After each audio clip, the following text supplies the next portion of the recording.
It was when it was last Friday. I was at the skating rink and I was skating my heart away.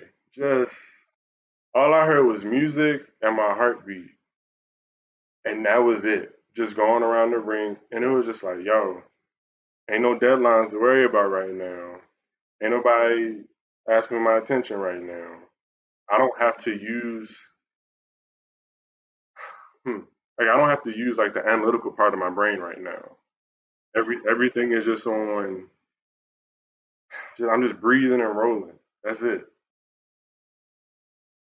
So that was yeah. I'm typically like roller skating. Like that's my how would I say like that's my dojo. That's my safe place. I like that. Yeah. Okay. So with the what did I just say? Like the positive vibes only. How do you? What's your take on that? Like when people say positive vibes only, don't come at me with no negativity. What that mean to you? It's such a, I don't know if shallow is the right word, because a lot of people say, and I understand where they're coming from.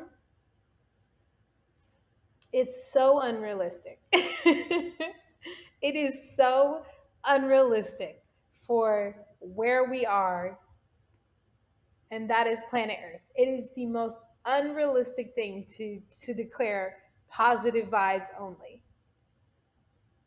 There is just so much that is going to happen to you that is not in your control, that will not be positive.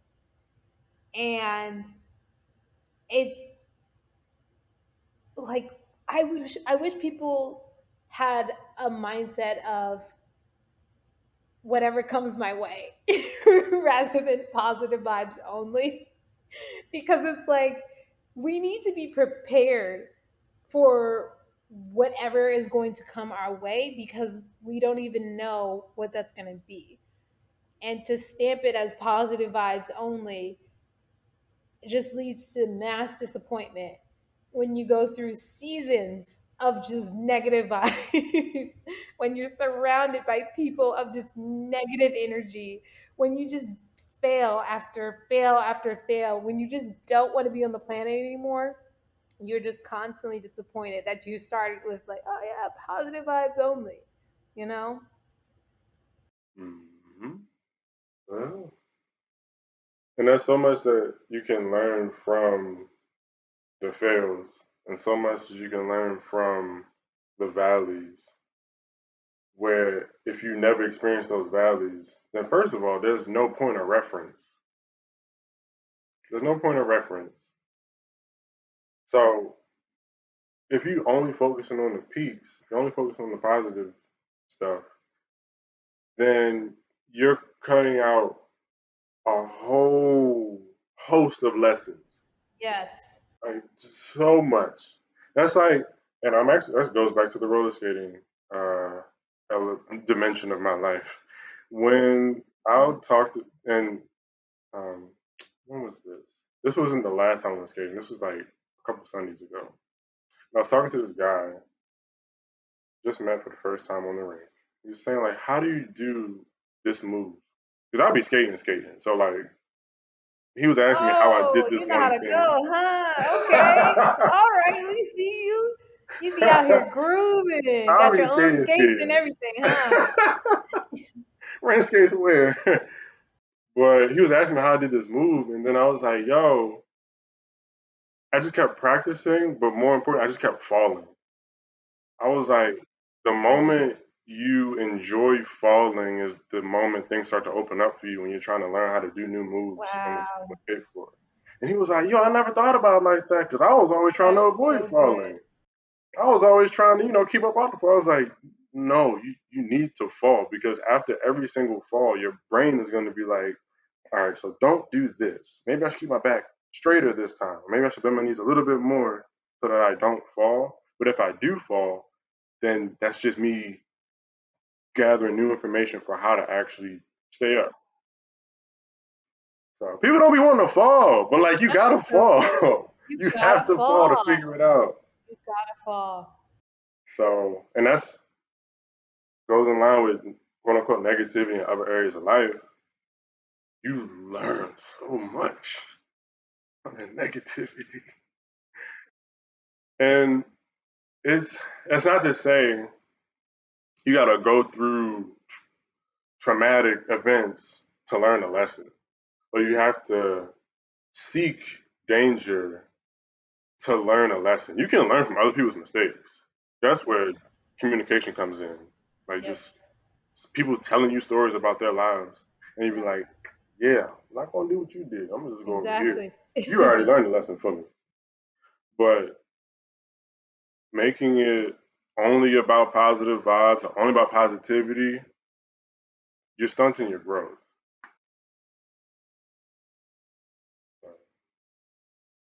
But it makes for a cute sticker on a laptop. I would tell you that. Now, I did come across this one post on LinkedIn,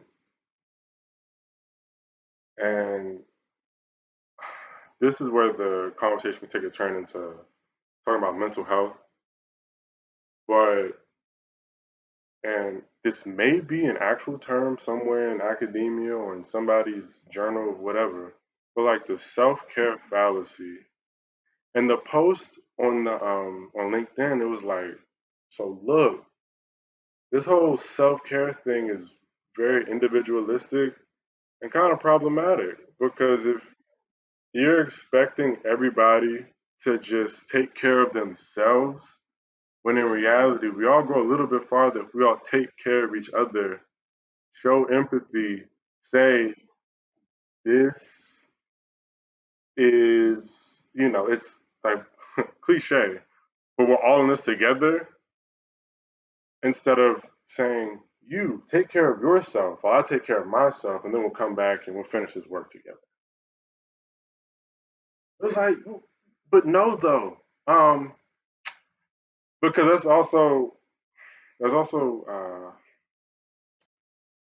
there's privilege in that to be able to take care of yourself in the way you want to.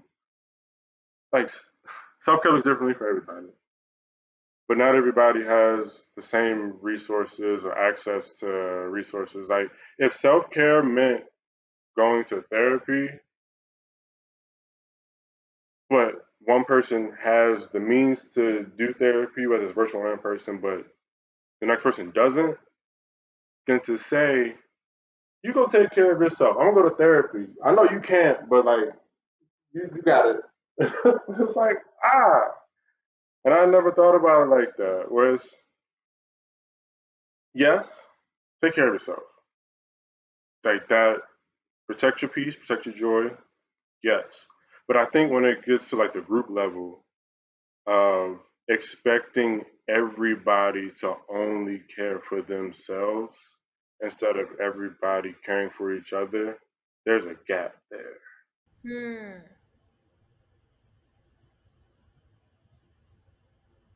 I think I see it on a spectrum in a process. I think I do see that gap of people caring for each other, but I feel like I don't know what the beginning would be, but like most people start here, right? I guess it would be a lack of self-awareness. Lack of awareness of the help they need. Um, and then I would say it goes into self-help. Oh, recognizing I need to help myself. Like I need to do something that, you know, makes me a better functioning human in society, in my own life, in this world. And then that third step of I need to help others go through the process that I just went through. And I feel like in this kind of new age mental health, self care, therapy era, people are getting caught up and stuck at this self help checkpoint, not recognizing that